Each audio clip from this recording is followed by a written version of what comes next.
श्री राम ज्योतिष India YouTube channel में सभी ज्योतिष प्रेमियों का स्वागत है। आज की कक्षा का विषय प्रसंग है श्रेष्ठ, सत्यनिष्ठ, वफादार, धर्मशील व सदाचारी जीवन साथी प्राप्त होने के क्या योग होते हैं। जन्म पत्रिका में क्या संभावनाएं होती हैं। ग्रहों की स्थिति के आधार पर कैसे उनका निर्धारण किया जाता है। विवाह से पहले हर व्यक्ति की एक इच्छा होती है कि उसे जो जीवन साथी मिले वह सत्यनिष्ठ हो, उसके प्रति वफादार हो, जीवन में उसके लिए सहायक हो, उसकी प्रगति में सहायक हो और दोनों एक साथ मिलकर स्नेहपूर्वक अपने दाम्पत्य जीवन को बिताते हुए आगे प्रगति के मार्ग पर बढ़ें। लेकिन जन्म पत्रिका का जो निर्माण होता है ग्रहों के आधार पर, वह पिछले प्रारब्ध के कर्मों के आधार पर, संचित कर्मों के आधार पर हमें प्राप्त होता है और उसका फल इस जन्म में जो हमें प्राप्त होने वाला होता है वही हमारा जन्म चक्र के ग्रह स्थिति को स्पष्ट कर देते हैं। जातक की स्थिति अच्छे परिवार में जन्म लेने के बाद, अच्छे राजयोग धन योग होने के बाद भी उसका दाम्पत्य जीवन सफल नहीं हो पाता है और एक सामान्य परिवार में एक सामान्य व्यक्ति रहने के बाद भी किसी व्यक्ति का दाम्पत्य जीवन बहुत ही सुखद और सफल होता है। तो यह सब अपने अपने ग्रहों के योग के आधार पर निर्धारित होता है।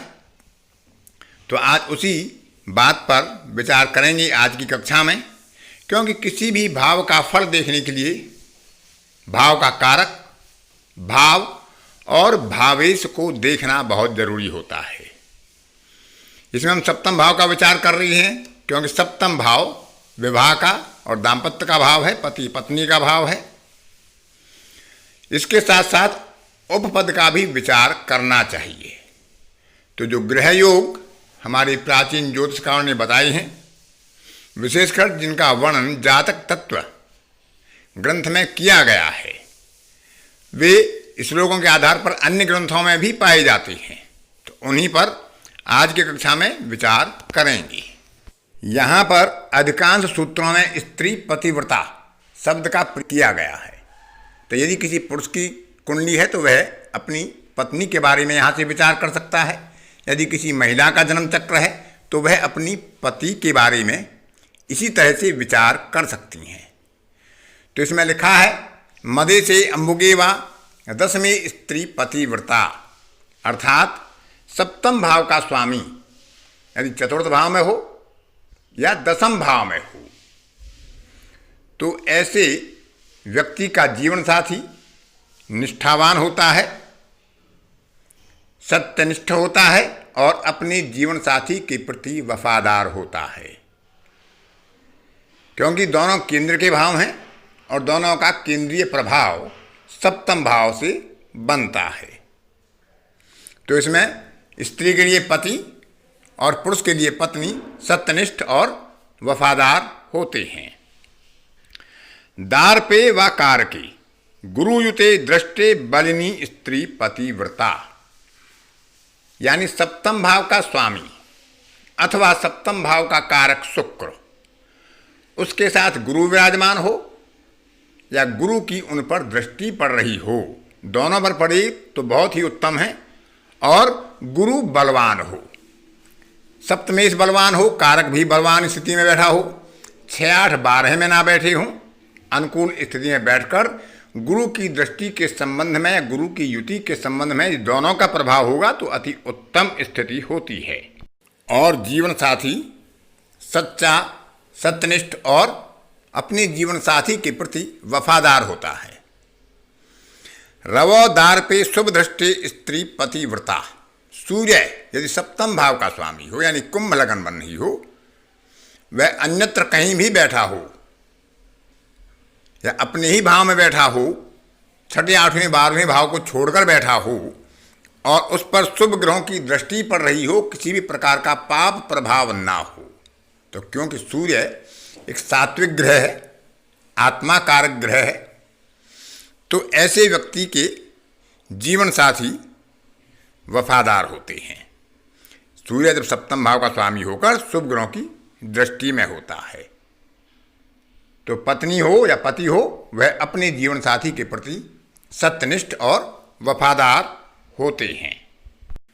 द्यूने से भृगो शुभ दृष्टि स्त्री पतिव्रता, यानी सप्तम भाव का स्वामी और सप्तम भाव का कारक शुक्र शुभ ग्रहों की दृष्टि में हो, उन पर पाप प्रभाव ना पड़ रहा हो, शुभ स्थानों में हो, तो ऐसे व्यक्ति के पति या पत्नी जीवन साथी के प्रति निष्ठावान और वफादार होते हैं।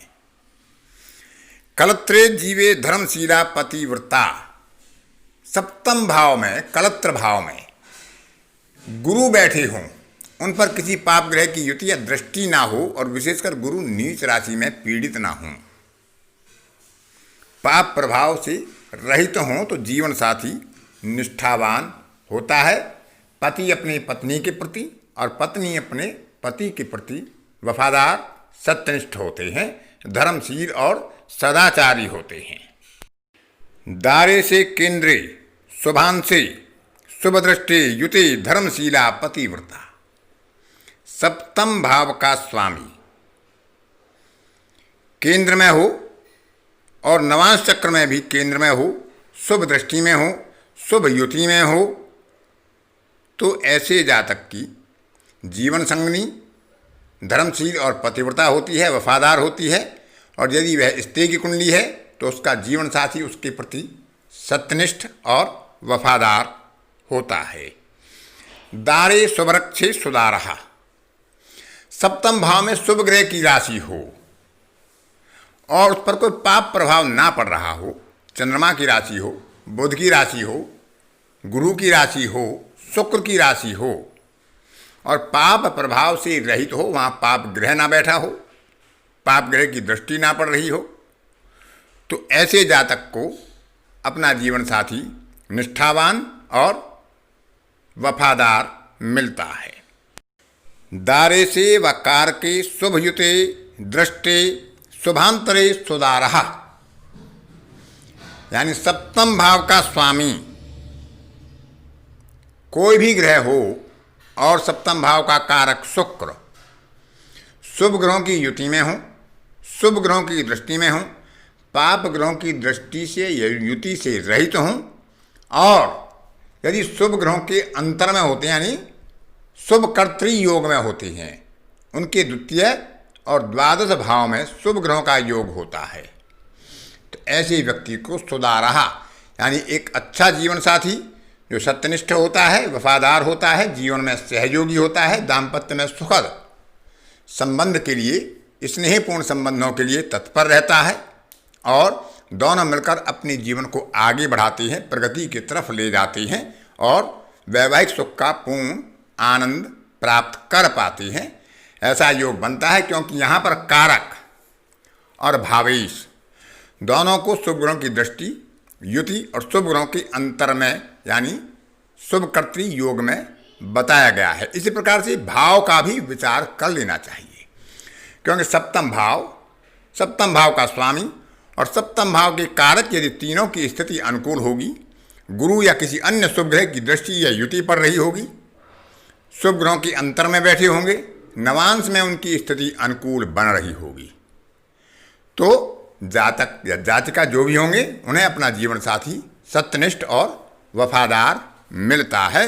लेकिन पाप ग्रहों का योग यदि होता है तो ऐसे फल मिश्रित भी हो जाते हैं और ऐसे प्रभाव यदि नहीं होंगे और केवल पाप ग्रहों का वहाँ प्रभाव होगा तो वह इन योगों को भंग भी कर देते हैं। तो नवांश चक्र और जन्म चक्र दोनों ही वर्गों में हमें इन योगों का प्रभाव देखना चाहिए।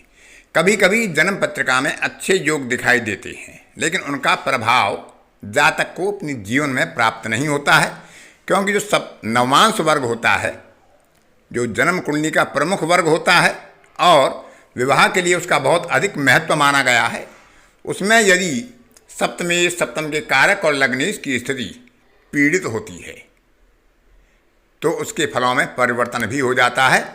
तो नवांश और जन्म चक्र दोनों में ही इन योगों को विचार करना चाहिए। लग्नपति और सप्तम भाव के स्वामी का विचार नवांश चक्र में अवश्य कर लें। उनकी स्थिति मित्र नवांश में हो, पुष्कर नवांश में हो, वर्गोत्तम नवांश में हो तो अच्छा होता है। शत्रु नवांश में नीच नवांश में स्थिति अनुकूल नहीं होती है। इसी प्रकार से जो नवांश चक्र के लग्नेश और सप्तमेश हैं और कारक हैं, उनकी स्थिति लग्न चक्र में भी देख लेना चाहिए। यदि लग्न चक्र में नवांश के लग्नेश और सप्तमेश पीड़ित अवस्था में होंगे, पाप ग्रहों की स्थिति में होंगे, तो नवांश कितना भी बलवान क्यों ना हो, जातक को दुष्प्रभाव झेलने पड़ते हैं। अनेकों बंधुओं की जिज्ञासाएं आती हैं कि नवांश चक्र में स्थिति अच्छी हो तो क्या उसका प्रभाव मिलेगा, लेकिन पहले हमें जन्म चक्र देखना चाहिए। नवांश चक्र उसका सहयोगी चक्र है। नवांश चक्र अपने आप में संपूर्ण नहीं होता। जन्म कुंडली के आधार पर ही किसी वर्ग चक्र का विचार किया जाना चाहिए। और कोई भी ग्रह यदि वर्गोत्तम होता है, अच्छा माना गया है, उसका नवांश में अच्छा माना गया है, लेकिन यदि वह नवांश उसका नीच नवांश हो तो नीच राशि में बैठने वाला ग्रह वर्गोत्तम होकर भी शुभ नहीं होता है। और पुष्कर नवांश में जाने वाला ग्रह यदि नीच नवांश में जाता है तो वह भी अच्छी शुभता को प्राप्त नहीं होता है, अपने शुभ फलों में कमी ला ही देता है। तो इस प्रकार से आज की कक्षा में इतना ही। अन्य किसी कक्षा में फिर किसी नए विषय के साथ आपसे मुलाकात होगी। तब तक के लिए अपनी वाणी को विराम देता हूँ। धन्यवाद।